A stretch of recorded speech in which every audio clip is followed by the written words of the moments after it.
आपको समझने में परेशानी हो रही है। मैंने कहा कि अंग्रेज ने दिल्ली इसलिए कैपिटल बनाई थी कि उसका मानना था कि शिमला नजदीक है और मुगलों से जुड़ी हुई है, इसलिए दिल्ली को कैपिटल हटा दीजिए। और दूसरी बात, अगर आप अंग्रेजों की निशानियां मिटाना चाहते हैं तो ये राष्ट्रपति भवन हटाइए। जितने एमपीज और मंत्री रह रहे हैं वो किन घरों में रह रहे हैं उनको हटाइए। आप इतिहास के पन्ने को नहीं बदल सकते। सारंग साहब, आज देश किन परेशानियों के अंदर है उनको आप निपटाइए, तब आप कर्तव्य पथ रखिए। अभी कर्तव्य आप नहीं पूरा कर रहे। आपसे अदब से पूछता हूं, इस साल कितने लोगों ने इनकम टैक्स दिया है आपको मालूम है सारंग जी? 5,83,00,000। 140 करोड़ का देश है और जिसमें से आधे वो लोग हैं जिन्होंने जीरो रिटर्न फाइल किया है। 2.5 लाख लोग, 2.5 करोड़ लोग हैं जिन्होंने इनकम टैक्स दिया। आप क्या कर्तव्य पूरा कर रहे हैं? देश पे कितना कर्जा है सारंग जी, मैं आपसे पूछता हूं।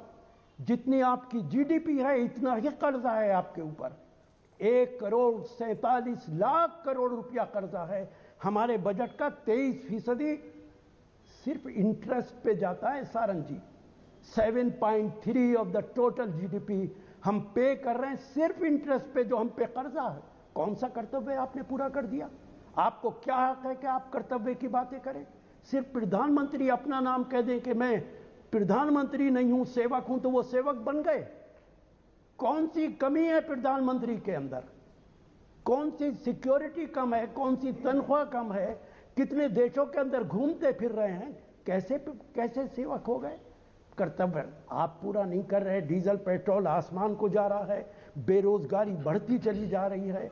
कोविड के अंदर 50 लाख लोग मारे गए। ये मैं नहीं कह रहा, नहीं, राशिद अलवी आप कह रहे हैं प्रधानमंत्री घूमते फिर रहे हैं, अपना कौन सा कर्तव्य पूरा कर रहे हैं? अगर यूएन की बैठक में जाते हैं तो ये प्रधानमंत्री नरेंद्र मोदी का कर्तव्य है, जाना ही पड़ेगा। अगर वो G20 की बैठक में शामिल होने जाते हैं उनका कर्तव्य जाना ही पड़ेगा। पहले के प्रधानमंत्री भी जाते थे।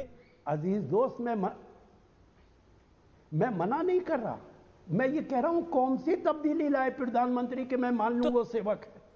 जो पहले प्रधानमंत्री करते थे वही आप कर रहे हैं। नेवी का झंडा बदल दिया। अटल जी तो खैर बहुत बेहतर थे। सुन लीजिए, एजेंडा कुछ नहीं बदला सिवाय नफरत फैलाने के।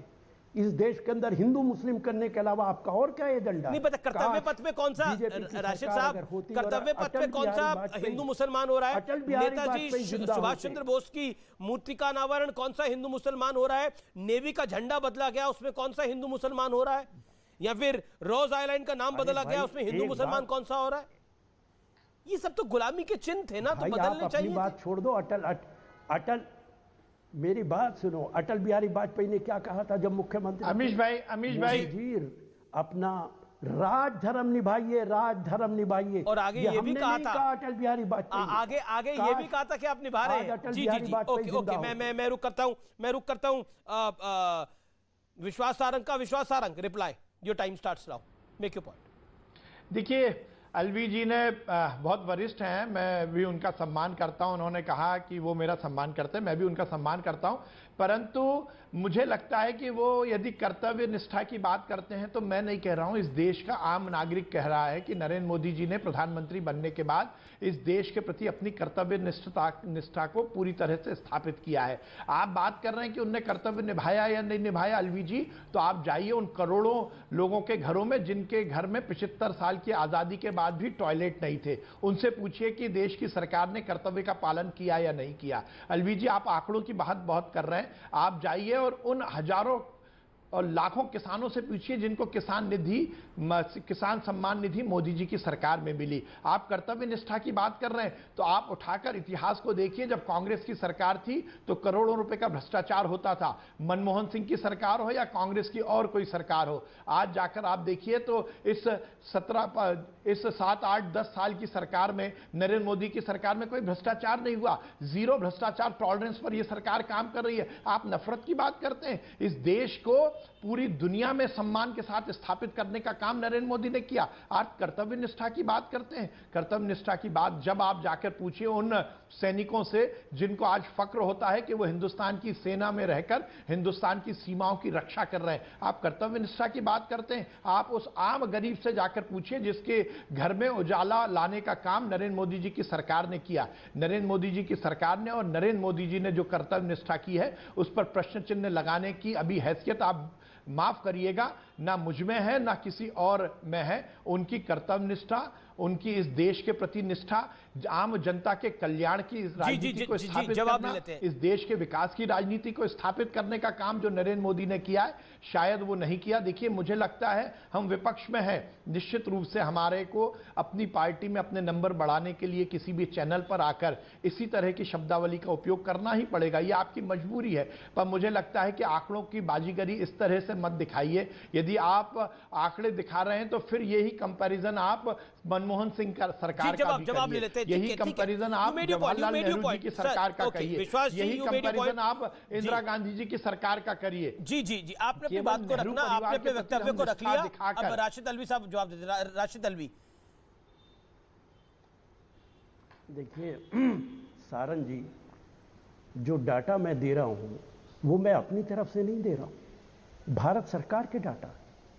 क्या आपको लगता है कि देश पे 1 करोड़ 47 लाख करोड़? अलवी जी ऐसा यदि आप डेटा दे रहे हैं तो मनमोहन सिंह सरकार के समय का भी दे दीजिए कि उस समय कितना जीडीपी था। ठीक है, जवाब अलवी जी बोलेगा कि इस नेशनल चैनल पर जी आप ज्यादा निष्पक्ष दिखेंगे। आप बताइए ना, आप बता दीजिए, आप बहुत सारे डेटा दिए। ठीक है, दे रहे ठीक है, बाकी सरकारों से ठीक है, जवाब ले लेते हैं। ओके ओके, विश्वास जी, आप ही की बात का जवाब दे रहे हैं।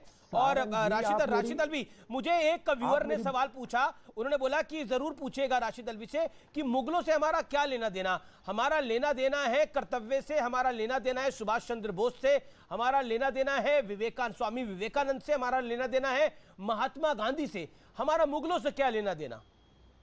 उन्होंने तो लूटा हमें, ये एक व्यूअर कह रहे हैं। जवाब बाद में दूंगा जी, पहले सारन जी की बात का जवाब दे दूं। सारन जी, आपकी बात का पूरा जवाब दूंगा और मैं उम्मीद करूंगा कि मेरे सवाल का जवाब भी आप देंगे।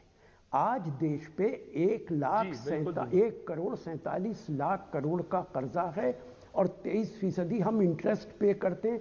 ये भारत सरकार का है। जब हमारी सरकार थी 2014 तक इस देश के ऊपर 65 लाख करोड़ का कर्जा था, जो अब दुगना हो गया। उठा लीजिए डाटा, मैं मनमोहन सिंह का भी दे रहा हूं आपको। आज जो इनकम टैक्स पे है, मैं सारी बात जी बजट भी बता दीजिए, मेरी बात सरकार के समय का बजट और आज का बजट। एक करके भी बताए। मुझे लगता है समय की पाबंदी है। नहीं, मैं इस आंकड़े में आप ये भी बता दीजिए ना, यदि आप ऐसा कंपैरिजन कर रहे हैं, हम गुमराह ना करें यहाँ पर बैठकर। ठीक है, विश्वास जी, सरकार के समय का बजट क्या था, आज का बजट क्या है, ऑडियो तभी याद करूंगा क्या था, आज का बजट क्या है। विश्वास जी, मेरा निवेदन स्वीकार करिए। आप वरिष्ठ आदमी है, विश्वास जी, आप वरिष्ठ आदमी है, मैं तो निवेदन ही कर सकता हूं आपसे। राशिद अल्वी अपनी बात को 40 सेकंड में समाप्त करें। मैं आपका निवेदन स्वीकार करूंगा, पर मुझे लगता है अमीर जी देखिए, आपको क्या लगता है क्या नहीं लगता है, पहले मेरी बात तो सुन लीजिए, उसके बाद बोलिए ना। सारन जी, आप इतने वरिष्ठ आदमी हैं, मैं तो खामोश हो जाता हूं जब आप बोलते हैं। मैं आपकी बात का जवाब दे रहा हूं। आप मनमोहन सिंह को छोड़ दीजिए। पंडित जवाहरलाल ने जब देश का पहला बजट पेश किया था, सारन जी आप हैरत में रह जाएंगे। 1,97 करोड़ का था, 200 करोड़ का भी नहीं था, 197 करोड़ का, और 26 करोड़ का डेफिसिट था। हमने देश वहां से शुरू किया, और जब मनमोहन सिंह ने देश को छोड़ा था तो 15 लाख करोड़ का था। आज 28 लाख करोड़ का है, निश्चित तौर से। लेकिन आपसे मैं पूछना चाहता हूं कि आज इनकम टैक्स सिर्फ 5 करोड़ 83 लोगों ने जमा किया, तो बाकी तो गरीब हुए ना। आप किसानों की बात कर रहे हैं, वो जो करोड़ों आदमी सड़कों पे खड़े थे, हमने उनसे बात की थी, 2 साल तक रहे सड़कों पे। जी आपकी सरकार थी, मोदी जी की सरकार थी, रोज आप किसानों को गाली देते थे। और जो लड़के ने सवाल किया उसका भी दे दूं। मैं ब्रेक ले रहा हूं, मैं एक छोटा सा ब्रेक ले रहा हूं, छोटे से ब्रेक के बाद वापस आ रहा हूं। आप देख रहे हैं आर पार, देश का सबसे ज्यादा लोकप्रिय डिबेट शो। पब्लिक हमें सवाल भेज रही है और आप दोनों हमारे साथ बने रहिए। विश्वास सारंग और राशिद अल्वी एक अंतराल के बाद तुरंत वापस आ रहे हैं। देखते रहिए आर पार।